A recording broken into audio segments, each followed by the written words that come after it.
दोस्तों नमस्कार, Z plus में आपका स्वागत है। आज बात करेंगे पंजाब के गुरुद्वारा सुधार आंदोलन का।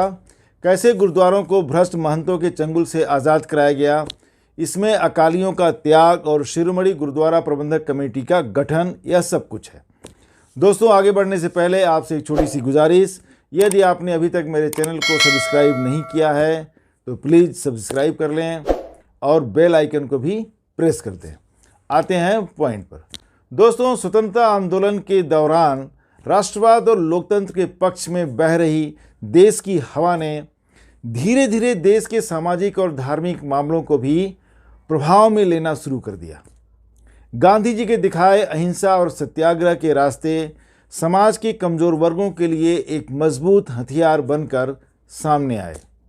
धीरे धीरे जन चेतना के संचार एवं विस्तार के परिणाम स्वरूप भारत के सामाजिक और धार्मिक सुधार आंदोलन देश के स्वतंत्रता आंदोलन से जुड़ गए। दरअसल जैसे जैसे देश का राष्ट्रीय आंदोलन आगे बढ़ रहा था, वैसे वैसे उपनिवेशवाद यानी कॉलोनियलिज्म का आधार सिमट रहा था। ब्रिटिश अधिकारियों ने सामाजिक, सांस्कृतिक एवं आर्थिक रूप से प्रतिक्रियावादी शक्तियों का समर्थन हासिल करने का प्रयास करना शुरू कर दिया। इसका सबसे बड़ा उदाहरण है पंजाब का गुरुद्वारा सुधार आंदोलन या अकाली आंदोलन। एक धार्मिक आंदोलन के रूप में शुरू हुआ अकाली आंदोलन अंत में भारत के स्वतंत्रता आंदोलन का एक बहुत ही शक्तिशाली मोड़ साबित हुआ। दोस्तों, गुरुद्वारा सुधार आंदोलन के दौरान 1920 से 1925 के बीच करीब 30,000 से ज़्यादा लोग अंग्रेज़ों द्वारा जेल में डाल दिए गए। 400 से ज़्यादा लोग शहीद हो गए और 2000 से ज़्यादा लोग घायल हुए। दोस्तों, गुरुद्वारा सुधार आंदोलन या अकाली आंदोलन का उद्देश्य मूल रूप से गुरुद्वारों को अयोग्य एवं भ्रष्ट महंतों के चंगुल से बाहर निकालना था। बात असल में यह थी कि 19वीं और 20वीं शताब्दी के दौरान महाराजा रणजीत सिंह जी के शासनकाल में और उसके बाद तमाम सिख सरदारों और धर्मनिष्ठ सिखों ने खुले दिल और खुले हाथों से गुरुद्वारों को तमाम ज़मीनें और दौलत दान में दिए। आमतौर पर सभी गुरुद्वारे दौलत संपन्न थे। दोस्तों, 18वीं शताब्दी के दौरान गुरुद्वारों का प्रबंधन उदासी सिख महंतों के हाथ में आ गया था। ये उदासी सिख महंत जो थे, इस सिख परंपरा के ही लोग थे, पर मुगलों के अत्याचारों से बचने के लिए वे लंबे बाल नहीं रखते थे। हुआ यह कि इन महंतों की नई पीढ़ी गुरुद्वारे में आने वाले चढ़ावे और अन्य संपत्तियों को निजी संपत्ति समझकर इस्तेमाल करने लगी, जिससे उनके बीच भ्रष्टाचार फैल गया और कई महंतों अय्यासी का जीवन व्यतीत करने लगे। चारित्रिक गिरावट भी देखी जाने लगी। इसके अलावा 1849 में पंजाब पर अंग्रेज़ों का अधिकार हो गया, तो अंग्रेज़ों द्वारा नियुक्त प्रबंधकों और कस्टडियंस का भी गुरुद्वारों के कामकाज में काफ़ी हद तक हस्तक्षेप होने लगा। भ्रष्ट महंतों और सरकारी प्रबंधकों के बीच साठ-गांठ होने लगी। दोस्तों, सिख समाज सुधारक गुरुद्वारा प्रबंधन में पूरी तरह से बदलाव लाना चाहते थे ताकि गुरुद्वारों को भ्रष्ट महंतों और अंग्रेजी सरकार के एजेंटों के चंगुल से मुक्त किया जा सके। राष्ट्रीय आंदोलन के नेताओं में चिंता तब और बढ़ गई जब स्वर्ण मंदिर के महंतों ने गदर क्रांतिकारियों को पाखंडी करार दिया। इतना ही नहीं, जलियांवाला बाग हत्याकांड के अपराधी जनरल डायर को सरोपा भेंट करके सम्मानित किया, यहाँ तक कि उसे सिख घोषित किया। दोस्तों, 1920 में गुरुद्वारा सुधार आंदोलन तेजी पकड़ने लगा। अकाली वॉलंटियर्स यानी जत्था को संगठित किया जाने लगा ताकि महंतों और सरकारी एजेंटों को मजबूर करके गुरुद्वारों को उनके नियंत्रण से बाहर किया जा सके। दोस्तों, सुधारवादियों को शुरुआती सफलता हासिल हुई और 10 से ज़्यादा गुरुद्वारों को भ्रष्ट महंतों और सरकारी एजेंटों के चंगुल से मुक्त करा लिया गया। सिख आस्था के सर्वोच्च पीठ स्वर्ण मंदिर और अकाल तख्त को भी मुक्त करा लिया गया। सुधारवादियों ने सरकार से मांग की कि स्वर्ण मंदिर को सिखों के प्रतिनिधि सभा को सौंप दिया जाए। इस मांग के पक्ष में कई जनसभाएं आयोजित की गईं। देश में बढ़ रही राष्ट्रीय चेतना और स्वतंत्रता आंदोलन के कारण पहले से ही चिंतित अंग्रेजी हुकूमत अब सिख समाज सुधारवादियों को नाराज़ नहीं करना चाहती थी, खास तौर पर इस धार्मिक रूप से संवेदनशील मसले पर। अंततः अंग्रेजी हुकूमत ने झुकना स्वीकार किया और सरकारी एजेंटों को गुरुद्वारों से हटा दिया। स्वर्ण मंदिर का प्रबंधन अकालियों के हाथों में सौंप दिया। दोस्तों, नवंबर 1920 में करीब 10,000 सुधारवादियों की एक सभा हुई और चुनाव के माध्यम से 175 सदस्यों की एक कमेटी बनाई गई। इस कमेटी को नाम दिया गया शिरोमणि गुरुद्वारा प्रबंधक कमेटी यानी SGPC। अब सभी गुरुद्वारों का नियंत्रण और प्रबंधन शिरोमणि गुरुद्वारा प्रबंधक कमेटी के हाथों में आ गया। दोस्तों, इस पूरे आंदोलन को और संगठित रूप देने के लिए दिसंबर 1920 में शिरोमणि अकाली दल का गठन किया गया, जिसका मुख्य कार्य था अकाली जत्थों को और संगठित करके आंदोलन को और सिस्टमैटिक बनाना। जत्थों के सदस्य मूलतः जाट किसान परिवारों से आते थे और आंदोलन का नेतृत्व राष्ट्रवादियों और सुधारवादियों के हाथों में था। अकाली दल और SGPC ने पूरी तरह अहिंसा को अपना हथियार बनाया।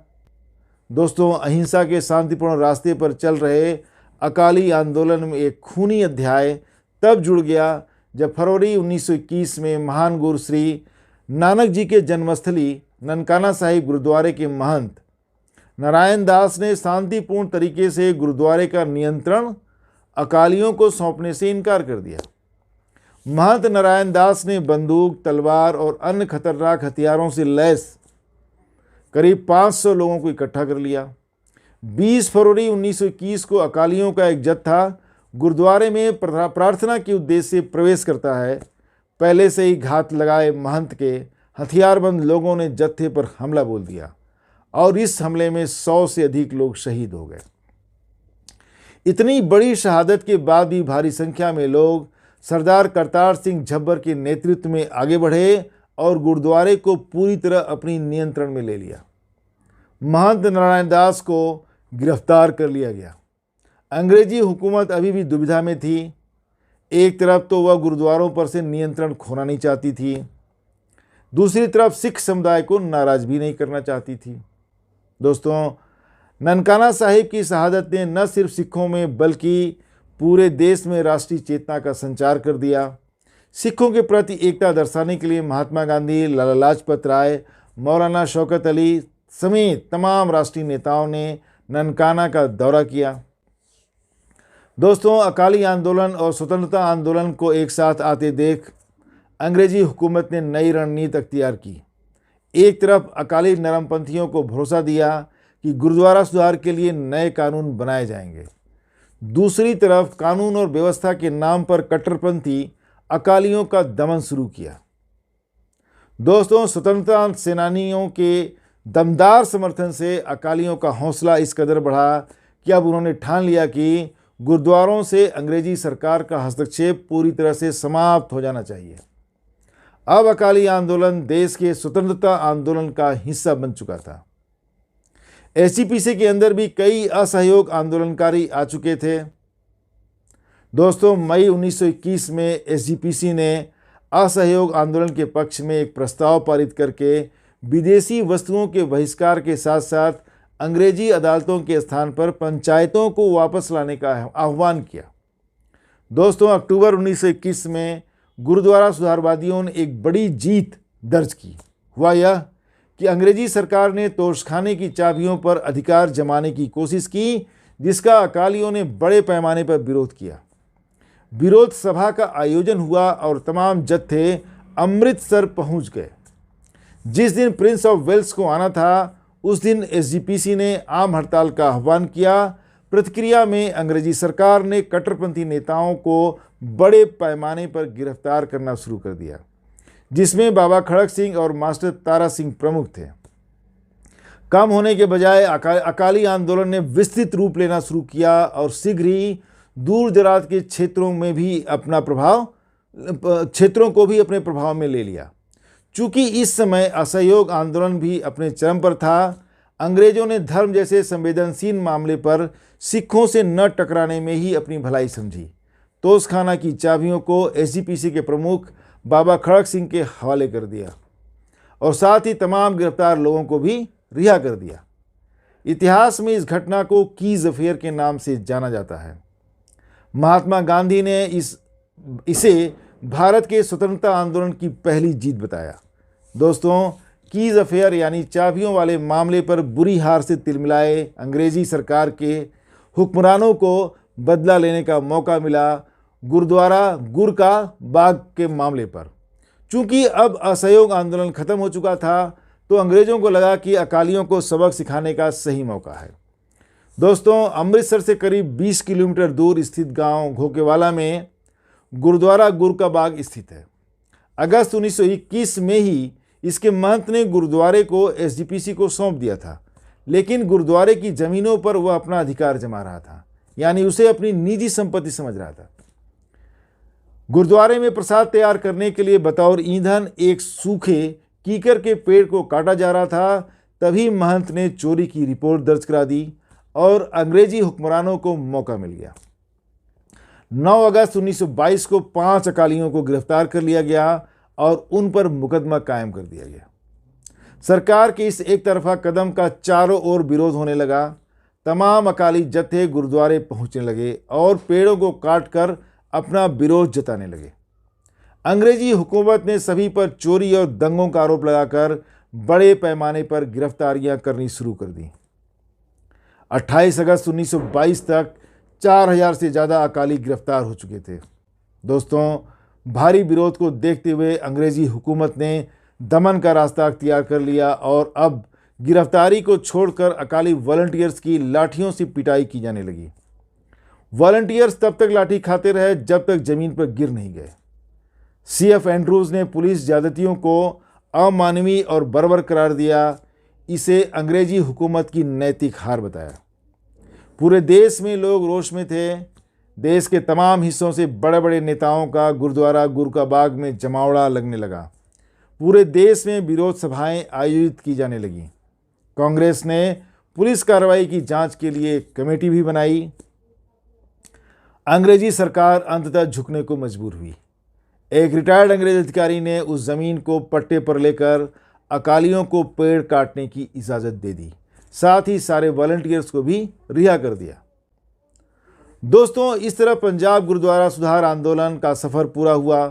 भ्रष्ट और नैतिक रूप से पतित महंतों के चंगुल से सिखों की आस्था के पीठ गुरुद्वारों को आज़ाद कराकर उसका कार्यभार पंजाब की जनता द्वारा चुनी गई शिरोमणि गुरुद्वारा प्रबंधक कमेटी के हाथों में आ गया। 1925 में कानून द्वारा इस पर अंतिम मुहर लगा दी गई। गुरुद्वारा सुधार आंदोलन ने पंजाब की जनता में जागरूकता पैदा करने में महत्वपूर्ण भूमिका अदा की। आंदोलन ने शिक्षित मध्यम वर्गीय लोगों को एक होने का अवसर प्रदान किया। हिंदू, मुस्लिम, सिख सभी एक साथ आए और अकाली आंदोलन का हिस्सा बने। यह भी इस आंदोलन की एक बड़ी उपलब्धि है। मिलते हैं दोस्तों नेक्स्ट वीडियो में। मेरे चैनल को सब्सक्राइब करेंगे तो मुझे आपका सपोर्ट मिलेगा। नमस्कार, धन्यवाद।